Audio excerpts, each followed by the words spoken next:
Assalamualaikum warahmatullahi wabarakatuh, sahabat yang dirahmati Allah. Nabi Isa alaihi salam adalah salah satu nabi yang wajib diimani seluruh umat Islam di dunia. Beliau diutus oleh Allah Subhanahu wa Ta'ala kepada Bani Israel karena kesesatan yang dilakukan oleh kaum tersebut sepeninggal Nabi Musa alaihi salam. Tidaklah sempurna iman seorang Muslim bila tidak mengimani keberadaan salah satu dari 25 nabi-nabi yang memiliki kemuliaan di sisi Allah Subhanahu wa Ta'ala.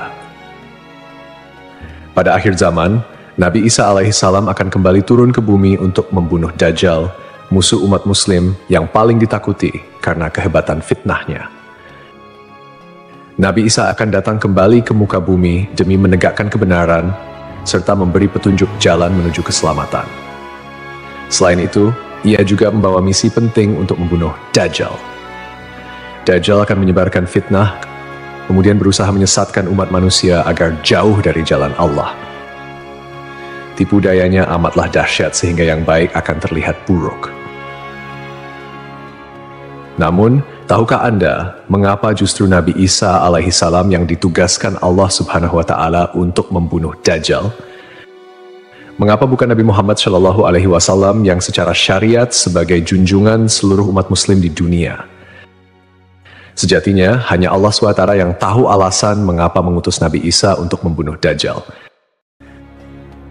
Tapi sebelum lanjut, jangan lupa klik tombol subscribe, like, komen, dan lonceng notifikasi sahabat untuk mendukung channel ini agar terus menyiarkan syiar Islam. Serta silakan tulis harapan sahabat di kolom komentar. Semoga semakin banyak yang mengaminkan, maka makin cepat terkabul. Membuktikan Nabi Isa masih hidup. Alasan pertama yaitu membuktikan bahwa Nabi Isa masih hidup. Bangsa Yahudi dan Nasrani percaya bahwa Nabi Isa dibunuh dan disalib oleh orang-orang Romawi. Namun, sebenarnya Allah Subhanahu wa Ta'ala menyelamatkannya dengan menggantikan peran Nabi Isa alaihissalam kepada orang yang wajahnya diserupakan dengan beliau. Sedangkan Nabi Isa alaihissalam sendiri diangkat ke langit atas izin Allah Subhanahu wa Ta'ala. Karena ucapan mereka orang Yahudi, sesungguhnya kami telah membunuh Al-Masih Isa putra Maryam, Rasul Allah. Padahal mereka tidak membunuhnya dan tidak pula menyalibnya, tetapi yang mereka bunuh ialah orang yang diserupakan dengan Isa. Ini sesuai dengan Al-Quran surat An-Nisa ayat 159 yang artinya, tidak ada seorang pun dari ahli kitab kecuali akan beriman kepadanya Isa sebelum kematiannya. Dan di hari kiamat nanti, Isa itu akan menjadi saksi terhadap mereka. Hal ini membuktikan bahwa tuduhan bahwa Nabi Isa telah disalib oleh kaum Yahudi adalah salah. Sebab selama ini kaum kafir mempercayai bahwa Nabi Isa sudah wafat. Sementara Allah menegaskan dalam firman-Nya bahwa Nabi Isa telah diangkat ke langit sebelum kaum Yahudi membunuhnya. Di hari akhir, Dajjal muncul dengan segala tipu dayanya, kemudian dibaiat oleh kaum Yahudi. Kaum Yahudi juga bersedia menjadi bala tentaranya dengan keinginan membalas dendam terhadap kaum muslimin. Kemudian Allah menurunkan Nabi Isa yang menurut mereka sudah mereka bunuh di masa lalu. Allah menolong Nabi Isa sehingga berhasil membunuh Dajjal dan mengalahkan bala tentaranya. Di masa itu, mereka sama sekali tidak bisa lolos. Bahkan jika ada seorang Yahudi yang bersembunyi di balik pohon, batu, atau dinding, maka benda-benda itu akan berseru, "Di sini ada orang Yahudi." Dekat dengan Nabi Muhammad.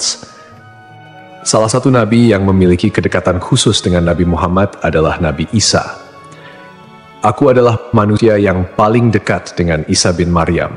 Antara zaman kami berdua tidak ada nabi yang memisahkan. Selain itu, Nabi Isa sendiri pernah berdoa kepada Allah Subhanahu wa Ta'ala untuk dijadikan umat Nabi Muhammad. Oleh sebab itu, Nabi Isa diturunkan ke bumi untuk menjadi umat Nabi Muhammad. Pasalnya, berita tentang keistimewaan Rasulullah Shallallahu Alaihi Wasallam memang sudah diketahui pada zaman Nabi Isa. Hal tersebut diterangkan di dalam Injil sesuai surat Al-Fath ayat 29. Nabi Muhammad adalah utusan Allah dan orang-orang yang bersama dengan dia bersikap keras terhadap orang-orang kafir yang bersikap memusuhi, tetapi berkasih sayang sesama mereka. Itu adalah sifat-sifat mereka yang diungkapkan dalam Taurat dan Injil. Yakni seperti benih yang mengeluarkan tunasnya, kemudian tunas itu makin kuat, lalu menjadi besar dan tumbuh di atas batangnya. Tanaman itu menyenangkan hati orang yang menanamnya. Keadaan mereka diumpamakan seperti itu. Karena Allah hendak membuat marah orang-orang kafir. Allah menjanjikan kepada orang-orang yang beriman dan mengerjakan kebajikan di antara mereka ampunan dan pahala yang besar. Nabi Isa alaihissalam kembali turun ke bumi diyakini akan menegaskan kebenaran dari ajaran Nabi Muhammad SAW. Tidak bisa dipungkiri bahwa saat ini banyak umat Nabi Isa yang tidak menerima ajaran Nabi Muhammad SAW. Padahal Nabi Isa alaihissalam merupakan pengikut dari Rasulullah SAW. Al-Baghawi menceritakan dalam tafsirnya bahwa ketika Isa alaihissalam mendatangi Baitul Maqdis, di mana orang-orang sedang bersiap salat asar, maka imam di masjid itu mundur dan menyuruh Isa untuk maju.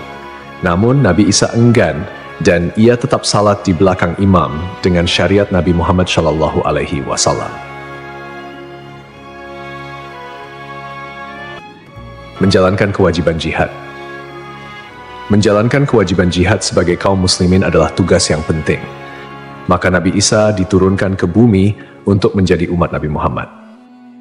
Keistimewaan Nabi Muhammad memang sudah diketahui sejak masa Nabi Isa dan diterangkan di dalam Injil sesuai surat Al-Fath ayat 29, yang artinya, Muhammad adalah utusan Allah dan orang-orang yang bersama dengan dia bersikap keras terhadap orang-orang kafir, tetapi berkasih sayang sesama mereka. Kamu melihat mereka ruku dan sujud mencari karunia Allah dan keridhaannya. Pada wajah mereka tampak tanda-tanda bekas sujud. Demikianlah sifat-sifat mereka yang diungkap Taurat dan sifat-sifat mereka yang diungkapkan dalam Injil. Saat Nabi Isa turun ke bumi, Dajjal sudah berada di tengah masyarakat dan memperdaya manusia. Sebagai kaum muslimin, Nabi Isa berkewajiban untuk berjihad melawan Dajjal dan bala tentaranya. Menjalankan kewajiban jihad. Allah Subhanahu wa Ta'ala memilih Nabi Isa alaihissalam untuk membunuh Dajjal sebagai bentuk penegasan terhadap kebenaran agama Islam. Sebagian umat Nabi Isa masih belum menerima ajaran Nabi Muhammad dan masih memandang Nabi Isa sebagai anak Allah Subhanahu wa Ta'ala, walaupun Nabi Isa sendiri menolak klaim tersebut. Nabi Isa sebagai nabi yang jarak paling dekat dengan Nabi Muhammad. Keduanya merupakan tokoh yang unik dalam perjalanan kenabian. Tidak ada nabi yang diutus oleh Allah Subhanahu wa Ta'ala di antara masa hidup Nabi Isa dan Nabi Muhammad. Oleh karena itu, Allah Subhanahu wa Ta'ala mengutus Nabi Isa untuk membunuh Dajjal dan menghapus seluruh agama selain Islam. Tujuannya agar umat Nabi Isa menyadari kesesatan pandangan mereka dan beriman kepada Allah Subhanahu wa Ta'ala serta Nabi Muhammad sebagai nabi terakhir. Tindakan ini juga menggambarkan bahwa agama Islam adalah agama yang benar dan sempurna, mengintegrasikan ajaran-ajaran para nabi dari sebelumnya. Agama Islam sebagai agama rahmatan lil alamin yang membawa kedamaian, keadilan, dan kesejahteraan bagi seluruh makhluk. Nabi Isa diberikan mukjizat luar biasa seperti menghidupkan orang yang telah mati, menyembuhkan orang buta dan sakit, serta berbicara di buayan hingga dapat menciptakan burung dari tanah liat. Nabi Isa sebagai penyempurna dari ajaran sebelumnya menyampaikan bahwa setelahnya akan muncul seorang utusan terakhir, yakni Nabi Muhammad. Nabi Muhammad, nabi yang paling mulia dan utama di antara semua nabi.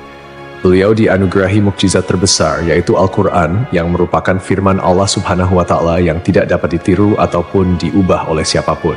Selain itu, Nabi Muhammad juga memiliki syafaat, yaitu pemberian ampunan kepada umatnya di hari kiamat.